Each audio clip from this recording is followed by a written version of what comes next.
Ndewonu. Hi everyone. Welcome back to Learn Igbo channel. If you're new to this channel, my name is Yvonne Banefo, and today we're going to learn about Ezinulo, or members of the family in Igbo.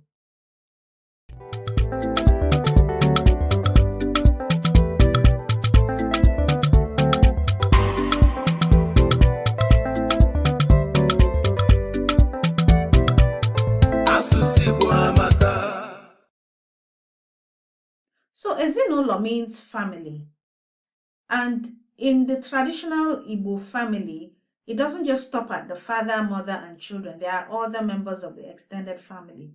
So today we're going to learn the names of these members of the family. Ready? Let's begin. Ka anyị bido. Ezinulo. Ezinulo. Nwunye. Nwunye. Di. Di. Nna. Nna. Nne. Nne. Nwa. Nwa. Nwa. Nwa. Nwanne.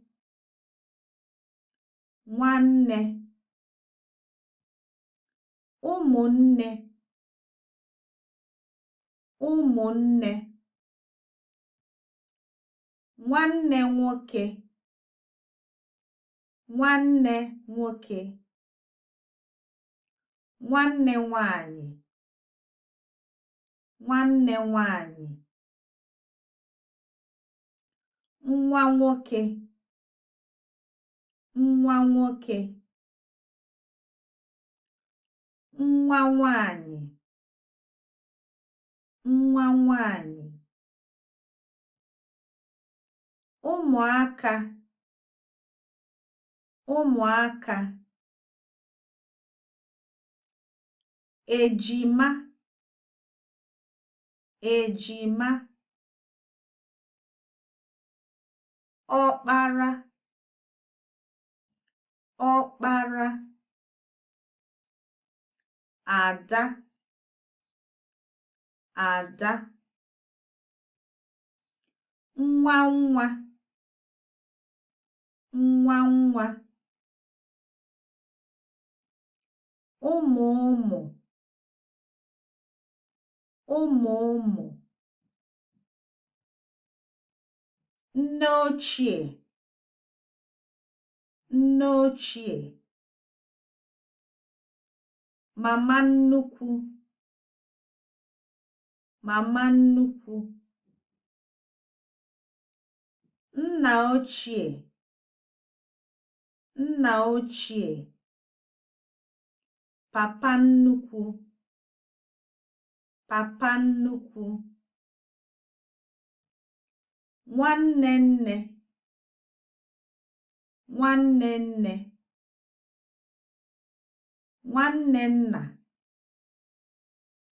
Nwanne nna. Ụmụ nwanne.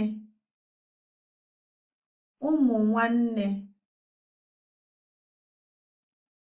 Nwanna. Nwanna. Ụmụnna.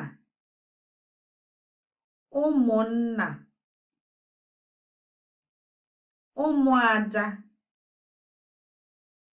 Ụmụada. Ndị ichie. Ndị ichie. So that's the end of the video for today.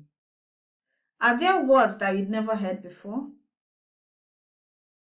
Question for today. What member of the family are you? Can you tell us in the comments below? You could be more than one.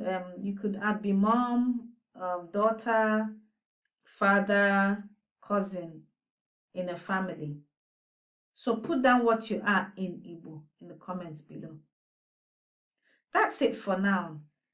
If you found this video useful, hit the like button, and if you haven't joined us in this channel, hit the subscribe button and click on the bell icon so that you can be notified whenever we get a new video. Ko mesia, see you soon.